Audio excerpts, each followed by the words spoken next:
말씀은 출애굽기 25장 1절부터 9절까지 말씀입니다. 제가 가지고 있는 성경으로 119페이지에 있습니다. 119페이지 출애굽기 25장 1절부터 9절까지입니다. 우리 함께 봉독하겠습니다. 여호와께서 모세에게 말씀하여 이르시되 이스라엘 자손에게 명령하여 내게 예물을 가져오라 하고 기쁜 마음으로 내는 자가 내게 바치는 모든 것을 너희는 받을지니라. 너희가 그들에게서 받을 예물은 이러하니 금과 은과 녹과 청색, 자색, 홍색 실과 가는 배실과 염소털과 붉은 물 들인 순양의 가죽과 해달의 가죽과 조각목과 등류와 관유에 드는 향료와 분향할 향을 만들 향품과 호마노며 애복과 흉피에 물릴 보석이니라. 내가 그들 중에 그할 성소를 그들이 나를 위하여 짓되 물은 내가 네게 보이는 모양대로 장막을 짓고 기구들도 그 모양을 따라 지을지니라. 아멘. 오늘은 하나님이 임재하실 장소인 성막을 지을 예물에 대한 이야기를 하고 있습니다. 2절에 보시면 이스라엘 자손에게 명령하여 내게 예물을 가져오라 하고 기쁜 마음으로 내는 자가 내게 바치는 모든 것을 너희는 받을지니라 말씀이 있습니다. 이 말씀은 우리에게 오늘 두 가지를 말하고 있습니다. 첫째는 하나님에게 예물을 드리라는 것이고요. 두 번째는 그런데 우리가 드리는 예물에는 반드시 기쁨으로 드리는 우리의 마음이 있어야 한다라는 겁니다. 왜냐하면 우리가 기쁜 마음으로 드리는 예물을 이제 하나님이 받으시겠다라는 것이죠. 하나님은 우리에게 자신에게 돈이 없으시거나 아니면 자신을 높이는 존재가 없어서 우리에게 이렇게 요청하시는 것이 아닙니다. 하나님은 우리가 드리는 예물이나 헌신, 그리고 찬양, 우리가 하나님 앞에 드리는 모든 것에서 우리의 마음을 보시겠다라는 것입니다. 그래서 성경은 항상 우리에게 하나님은 중심을 보시는 분이다라고 선언하고 있는 것이죠. 이 말은 하나님이 우리가 행하는 모든 일에서 찾으시는 것은 그렇게 행하는 우리의 마음의 중심에 무엇이 있는지 보고 싶다는 선언이기도 합니다. 여러분, 내가 좋아서 그리고 하고 싶어서 하는 헌신이나 헌금 등등은 그러니까 우리가 하나님에게 드렸던 것에는 아까운 것이 없죠.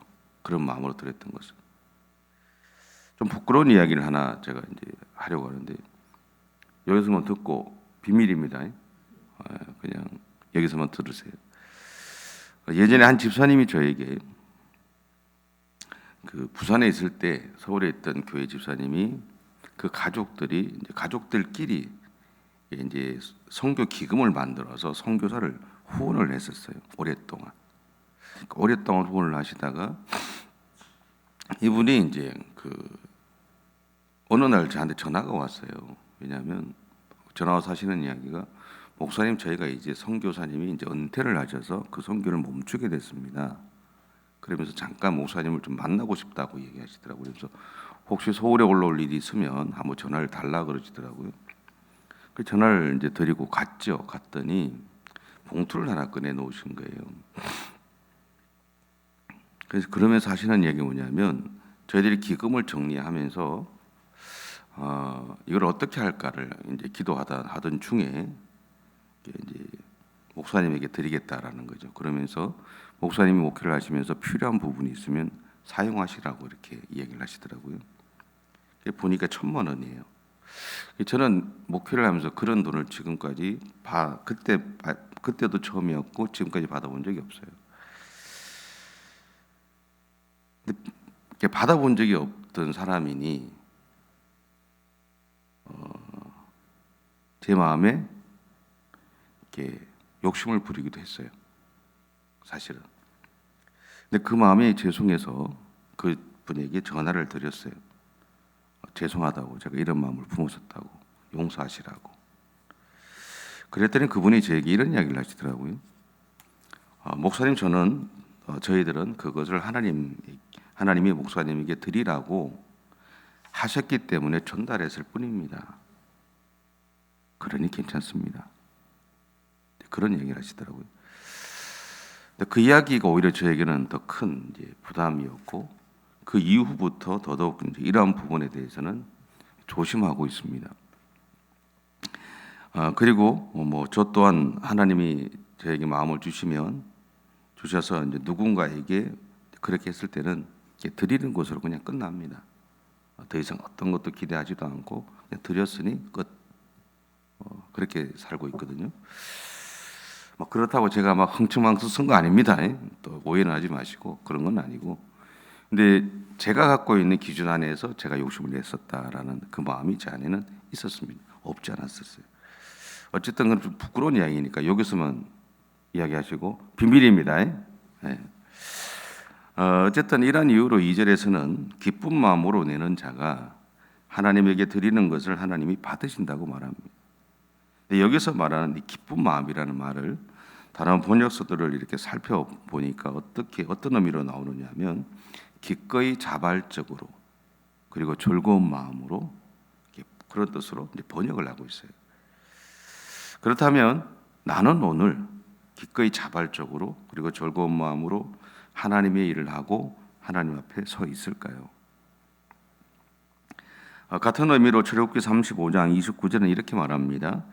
마음에 자원하는 남녀는 누구나 여호와께서 모세의 손을 빌어 명령하신 모든 것을 만들기 위하여 물품을 드렸으니 이것이 이스라엘 자손이 여호와께 자원하여 드린 예물이니라.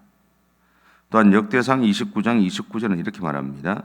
백성들은 자원하여 드렸으므로 기뻐하였으니 곧 그들이 성심으로 여호와께 자원하여 드렸으므로 다윗 왕도 심히 기뻐하니라. 그러니까 여기서 이 자원하는이라는 말을 다른 번역서들은 기쁜 마음으로라고 번역하고 있습니다. 근데 기쁜 마음으로 내라는 이 말을 조금 다른 시각으로 보면 어떤 의미에서는 이런 의미도 있습니다. 하나님이 임재하실 성막을 지을 예물을 내가 드려도 되고 안 드려도 된다는 말 또한 포함되어 있습니다. 무슨 말이냐면 내가 교인이기 때문에 의무적으로 뭔가를 해야 된다는 마음보다 하나님이 내가 그 부분에 대해서 기도하면서 하나님 내가 마음을 주셨을 때 내가 해야 된다는 것이 더 중요하다는 이야기입니다. 내가 교인이기 때문에 나는 이렇게 해야 돼. 제가 부산에 있을 때 처음에 부임해서 갔을 때 은퇴 목사님이 이제 은퇴하시는 목사님이 저한테 그런 얘기를 했어요. 본인은 절기 때마다 100만 원씩 헌금을 한대요. 제가 200만 원을 받았거든요. 아무리 머리를 짜내도 생활이 안 돼요. 그래서 알았다고만 이야기하고 저는 30을 했어요. 그것도 저한테는 크니까. 그래서 내가 만약에 하나님께 드릴 때 내가 100만 원을 드리면 이분처럼 100만 원을 드리면 나는 기쁠까? 기쁘지 않죠. 그 부담 때문에 나는 살아갈 수가 없으니까. 그럼 그것이 내 안에서 내가 목회를 하면서 내한테는 부담감으로 다가오는 거죠. 그렇게 하고 싶지는 않다. 이분은 이분대로 했더라 치더라도 나는 다르게 해야 되겠다라고 결정하고 내가 기쁠 때 내가 감당할 수 있을 때 그만큼 나는 하겠다라고 결정하고 지금까지 그렇게 살아옵니다. 그런 것이 아닐까 싶어요. 제 생각에는. 얼마를 내는 것이 중요한 것이 아니라 하나님 앞에 내가 기쁨으로 또 즐거운 마음으로 드릴 수 있다면 그것을 하나님이 기뻐하시는 것이 아닐까라는 마음이 듭니다. 우리가 하나님 앞에 드리는 예물은 반드시 그 중심이 어떠한 일을 살피시는 하나님이 계시다는 것을 꼭 기억하셨으면 좋겠어요. 다시 말하면 내가 하나님에게 드리는 것에 나의 욕심이나 의도가 포함되어 있다면 하나님은 그것을 받지 않으십니다. 그래서 하나님은 우리가 드리는 기도 중에 거래에 대한 마음이 포함되어 있을 때 그것을 거절하시거나 침묵하시죠. 그래서 우리의 기도에는 항상 하나님의 뜻에 순종하려는 결단이 있어야 합니다. 이것을 예수님은 겟세마네 동산에서 그분이 하셨던 마지막 기도를 통해 보여주시죠. 마태복음 26장 39절입니다. 조금 나아가서 얼굴을 땅에 대시고 엎드려 기도하여 이르시되 내 아버지여 만일 할만하시거든 이 잔을 내게서 지나가게 하옵소서. 그러나 나의 원대로 마시옵고 아버지의 원대로 하옵소서 하시고. 분명한 것은 하나님은 우리가 진정으로 하나님의 은혜에 감사하며 즐거운 마음으로 드리는 것을 기뻐하신다는 것. 그리고 우리가 하나님의 마음에 순종하여 자발적으로 하나님에게 헌신하고 하나님을 위해 살아가는 것을 즐거워하십니다. 또한 우리가 이렇게 드리는 작은 헌신과 드려짐을 통해서 하나님은 오늘도 세상을 살리고 계신다는 사실입니다. 그러므로 내가 하나님을 위해서 무엇인가를 하고자 할 때는 그것이 예물이 되었던 헌신이 되었던 무엇이 되었던 그 바탕에는 반드시 자발적으로 기꺼이 자발적으로 그리고 즐거운 마음으로 하나님에게 드려야 합니다. 이것은 우리가 살아가는 신앙의 여정 동안 우리가 반드시 지키고 행해야 될 기준선이라는 사실들을 기억하셨으면 좋겠습니다. 예전에 제가 몇 번 말씀드렸는데 예전에 80년대 후반에 내가 천국 갔다 왔다고 하는 사람들 이야기가 많았습니다. 책자도 많이 나왔었고 또 예화도 많이 나왔었어요. 그 중에 한 분이 자기가 이제 이렇게 천국에 갔대요. 그러니까 천국에 딱 도착했더니 천사가 자기를 이렇게 인도하더랍니다. 그러니까 얼마나 신기하겠어요, 그죠? 제가 생각해도 신기할 것 같아요, 천국 가보면. 그런데 막 이렇게 하는데 하나님의 그 앉아 계시는 백보자 밑으로 이렇게 생명수나 강일수 흘러내리잖아요. 막 물이 내려가는데 거기에 막 돈이 막 더 내려가더랍니다. 그래서 아까워서 이렇게 건지려고 하니까 건져지지는 않아야 가는 거예요.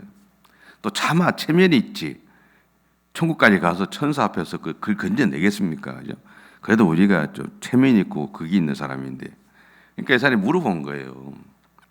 저거는 왜 저렇게 돈이 흘러내려갑니까? 이랬더니 이 천사가 하는 말이 뭐냐면 준비하지 않았던 헌금은 하나님이 받지 않으신다는 거예요. 그러니까 하나님이 우리의 중심을 보신다는 의미는 그런 거라는 거죠. 내가 정말 기쁜 마음으로 즐거운 마음으로 하나님 앞에 드리는 것, 그것이 돈이 되었든 헌금이 되었든 뭐가 되었든 내가 그렇게 했을 때 하나님이 진정으로 그것을 받으시고 기뻐하신다는 거죠.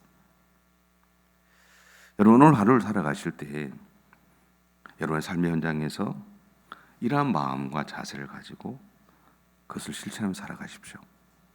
하나님은 오늘도 우리가 살아가는 삶의 현장에서도 우리가 드리는 그 모든 삶을 통해서도 기뻐하기를 원하시고 즐거워하기를 원하세요.